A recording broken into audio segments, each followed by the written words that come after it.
I'm Gabriela Fresquez, and this is Radar 2020.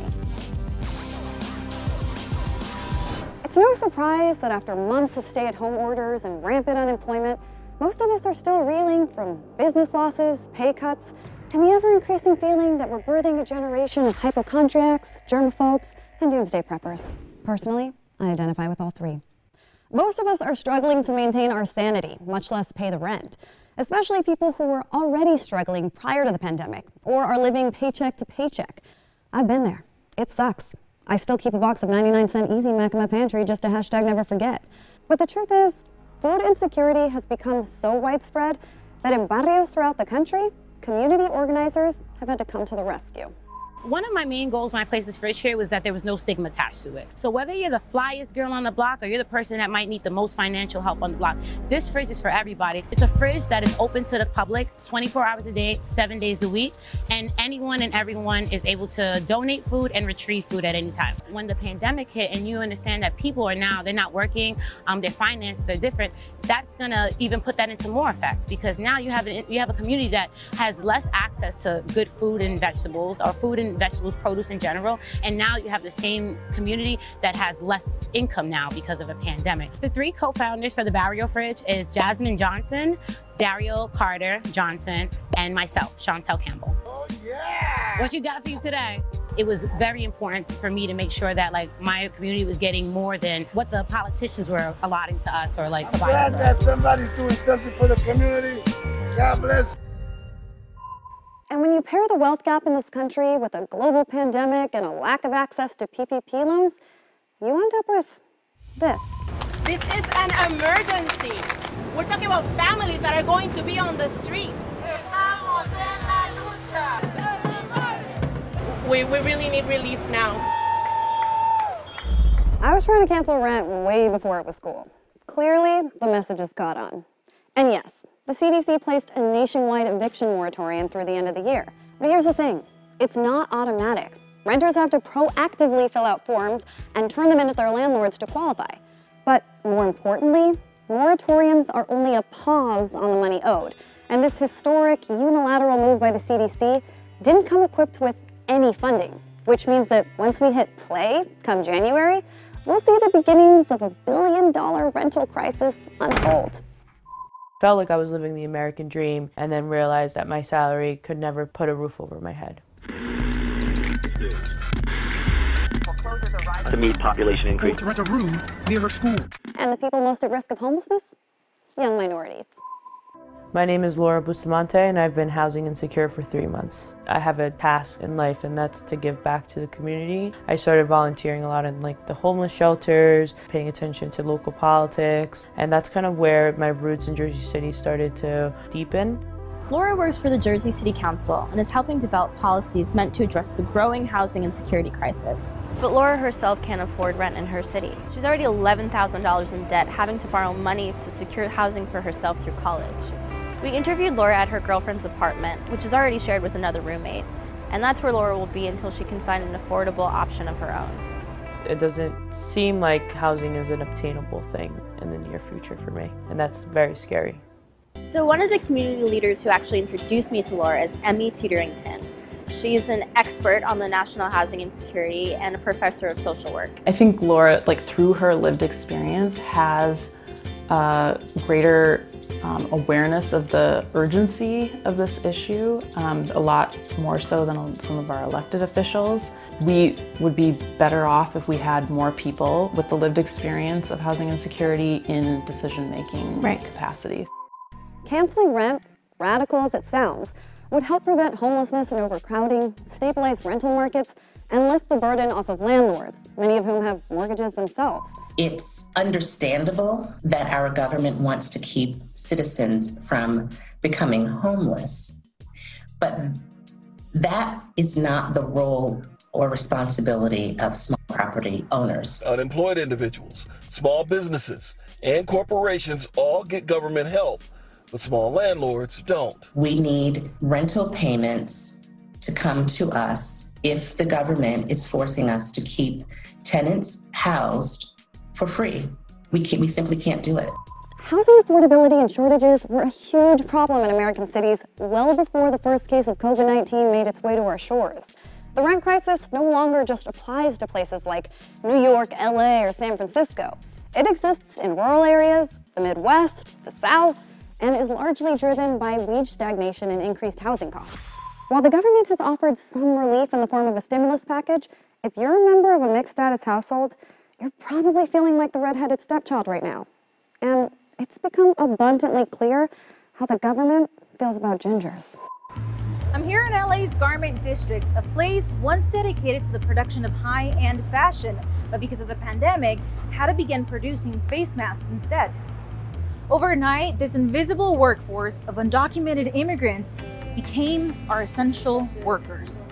But while most essential workers are showered of praise and appreciation, families like Rocio Perez's remained in the shadows, and once again, the government failed to include them in the CARES Act. When I first started hearing about the virus and the possibility that it might turn into a pandemic, I grew anxious. Knowing the potential risk of telling your story, being that your parents are undocumented, why did you decide to come out and tell it?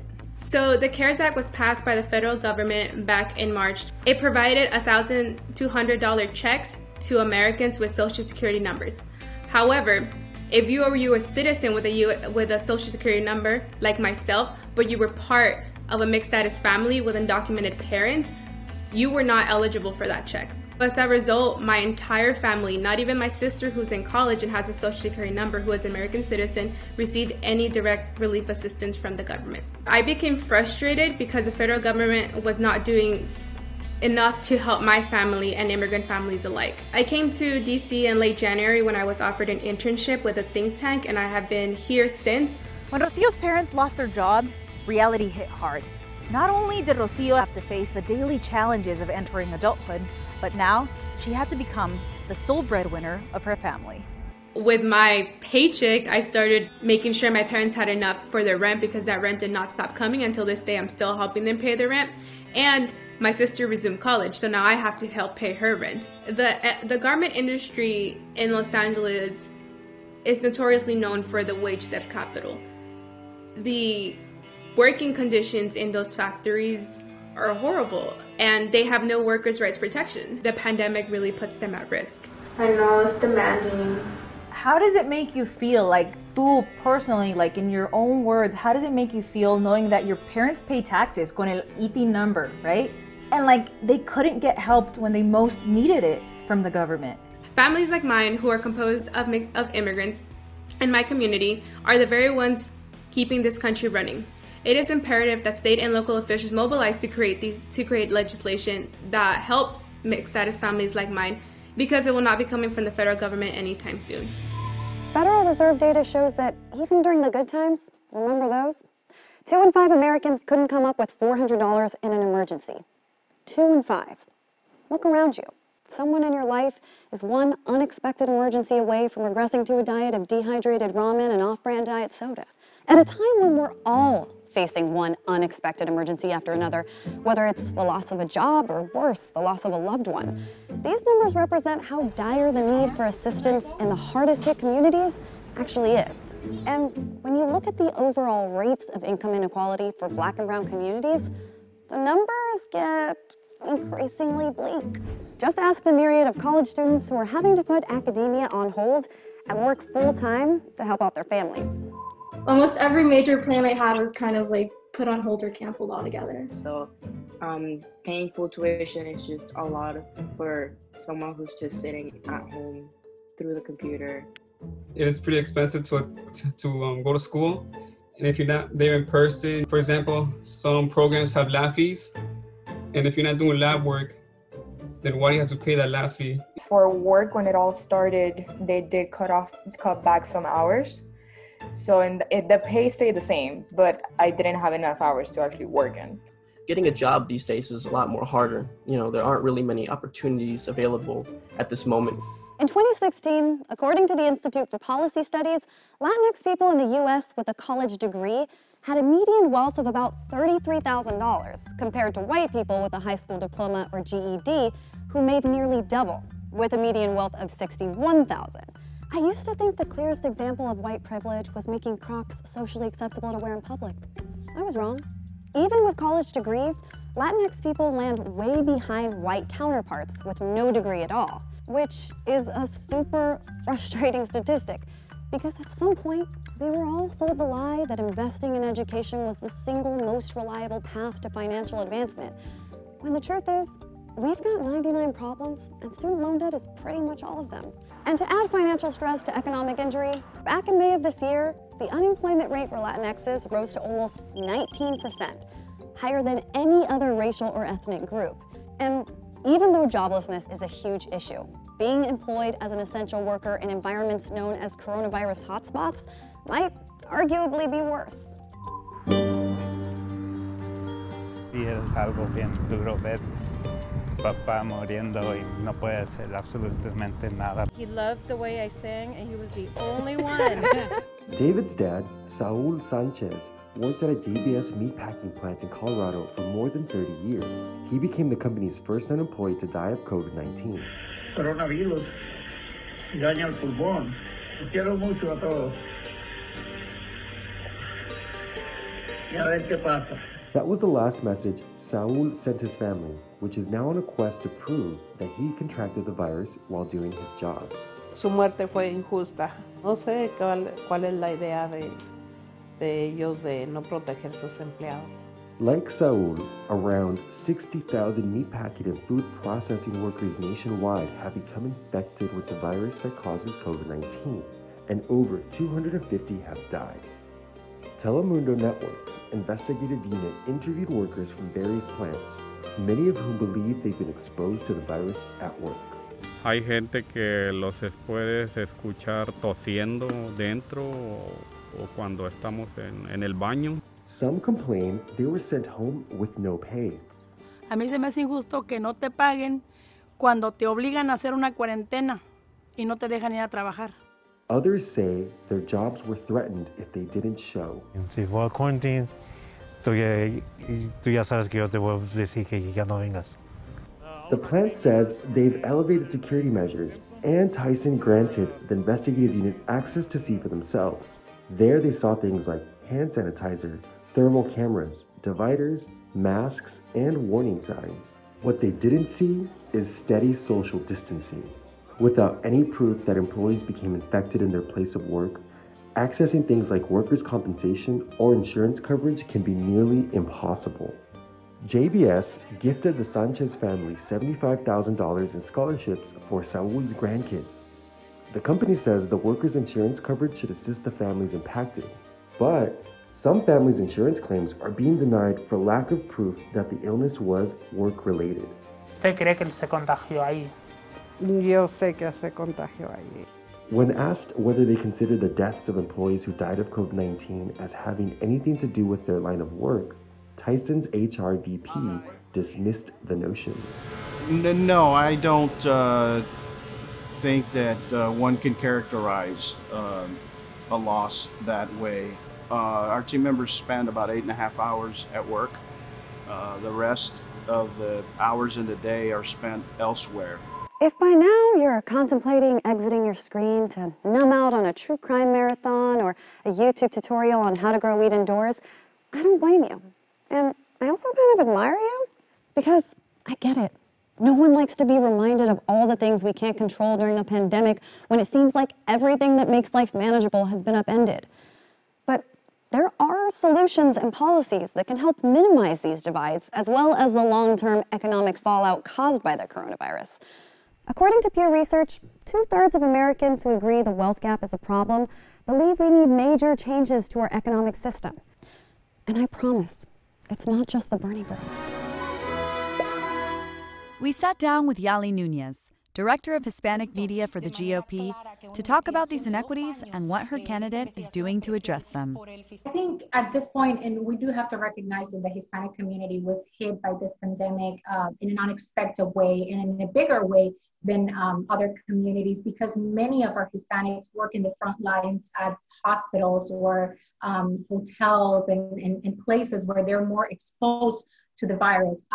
But I think that the measures that have been taken for all Americans coming from the White House and implemented by the CDCs, I think those have helped a lot. President Trump ordered a meat processing plant to stay open at the peak of the pandemic. Do you think specifically his decision to order meat processing plants to stay open was a good decision? Well, those are decisions that are taken at a higher level, and I imagine that they have the reasons to do it. As if the financial distress of the pandemic wasn't enough, Americans married to undocumented immigrants were excluded from receiving stimulus checks for themselves and for their US-born children. Do you think this is acceptable, that they should be left out? I think our immigration system is broken. It's been broken for so long, and every single time that Republicans try to implement a solution for it in Congress and they go to the table with Democrats give excuses. We need to find a solution for things like that not to happen. Senator Marco Rubio, who you actually worked with in the past, attempted to remedy this and push for mixed status families to be included in a potential round 2 stimulus. But in fact, the GOP shot him down on this measure. I admire the diversity that we're having these days in the party, and that the Senator Rubio tried to work on that issue is a clear proof that we all in the Republican Party have the diversity of opinions. Just to be clear, you don't agree with Marco Rubio's stance when it comes to that measure? No, I'm not saying that I don't agree. I just think right now in the middle of the pandemic, there's other priorities to the things that need to be done. I would love to see families with mixed status receive support, but obviously right now what takes priority coming from what we've seen in this stimulus package is the people that are living here legally. We're going to have to register these folks. Not everyone agrees. Meet Jorge Neri, senior advisor for the Biden campaign. I asked him about their campaign's plan to close the wealth gap. Thank you for being with us on Radar 2020. Thank you for having me. The wealth gap in this country continues to widen. Are there any specific policies that he believes would really address that economic divide? What we've seen is that this presidency has worked for the wealthy and hasn't worked for the working class. And what our plan really is to help increase funding to Title I schools, so we help bridge that educational gap that we see in communities. Help create access to home ownership for the Latino communities. I want to know what Biden's plan is in terms of the student loan debt crisis in this country. If there will be student loan debt forgiveness under a Biden administration, because I know myself and many Latinos and non-Latinos out there have that as a daily obstacle to homeownership. Now during COVID, where some people are unemployed and are dealing with these loans that they have to pay. Under a Biden administration, he understands that and is going to work closely to help figure out ways to be able to help lift some of that burden off of students. We can't just wave a wand and make everything disappear, right? That's not how it works. I know that Joe Biden is for rent forgiveness and not just deferment, but how would we accomplish something like this financially without hurting landlords who obviously have their own mortgages to pay, and who fronts the bill? It's something that needs to be figured out. It could happen on their end when they come to pay taxes. Maybe that's where we can figure out the best way to do that, where part of the stimulus bill, there's different avenues to help be able to pay for some of this, because I think what we're going under is uncharted waters. It's hard to see the light from inside the frothy haze of our quarantine bubbles, but there is a way through the corona-apocalyptic mess we've ended up in. But don't worry, I'm not going to give a pep talk on how resilient or formidable the Latinx community is, or start chanting "Si se puede" or any of that. I'm going to let an OG master do it instead.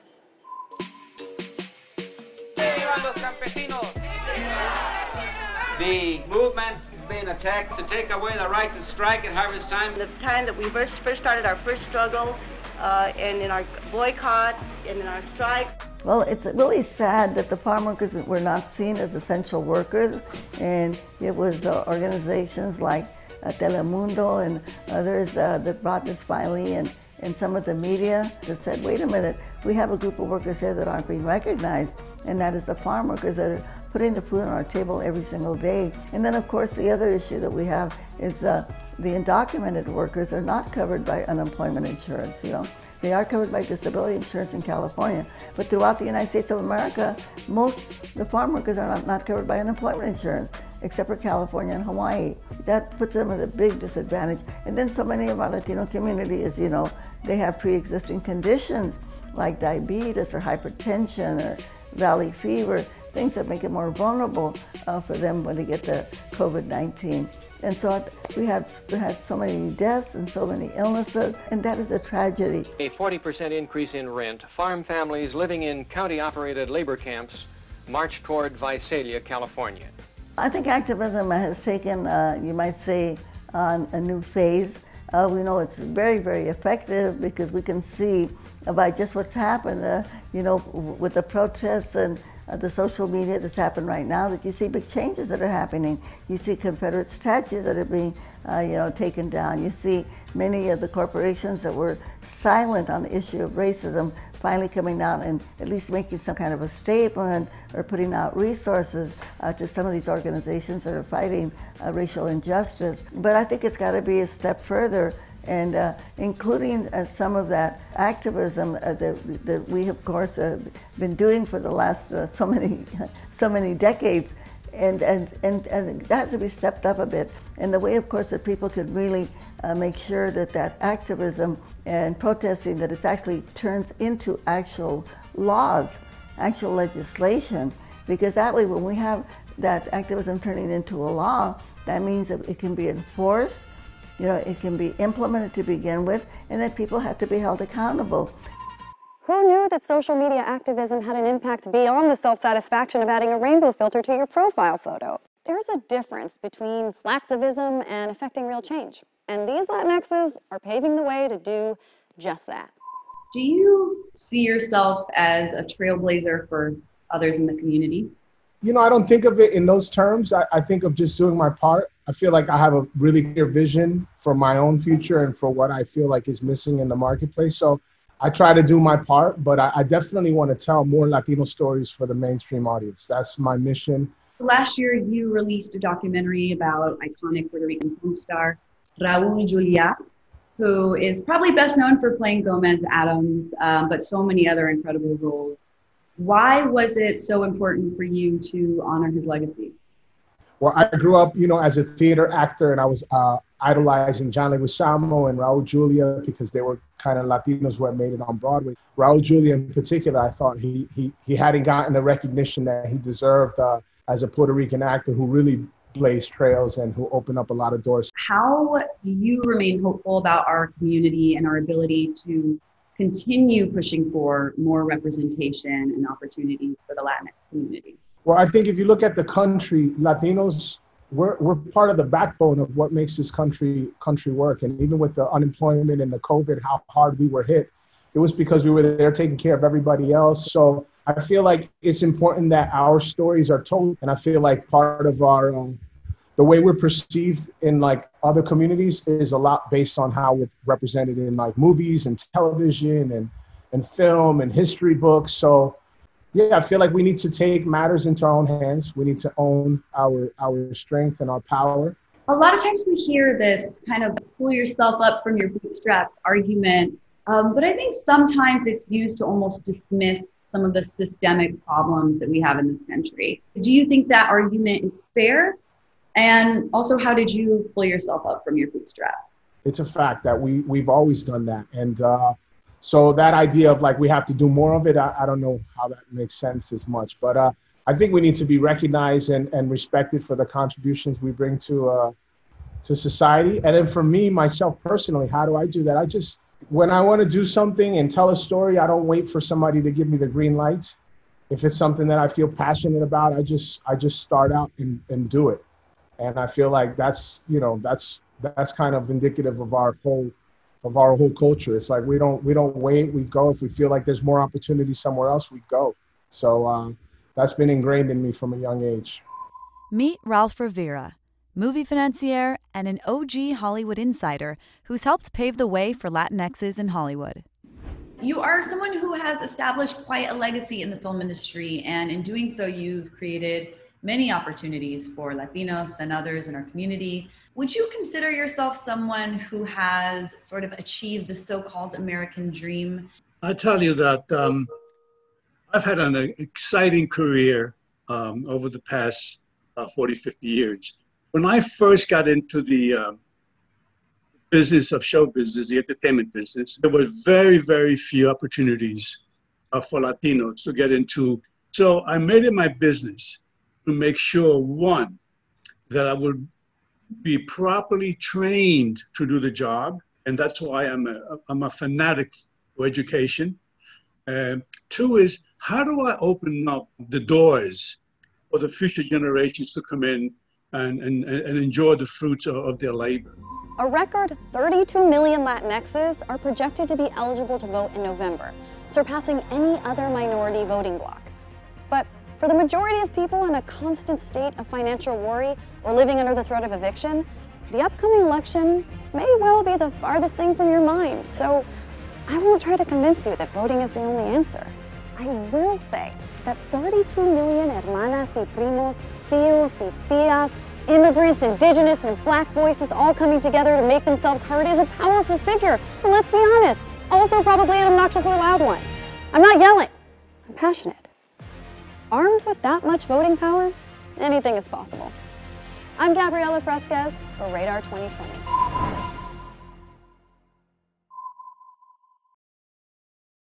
Thanks for watching Radar 2020. Please like, subscribe, and comment down below, and let us know what issues are important to you. But only the important ones, because the frivolous ones are like so 2019.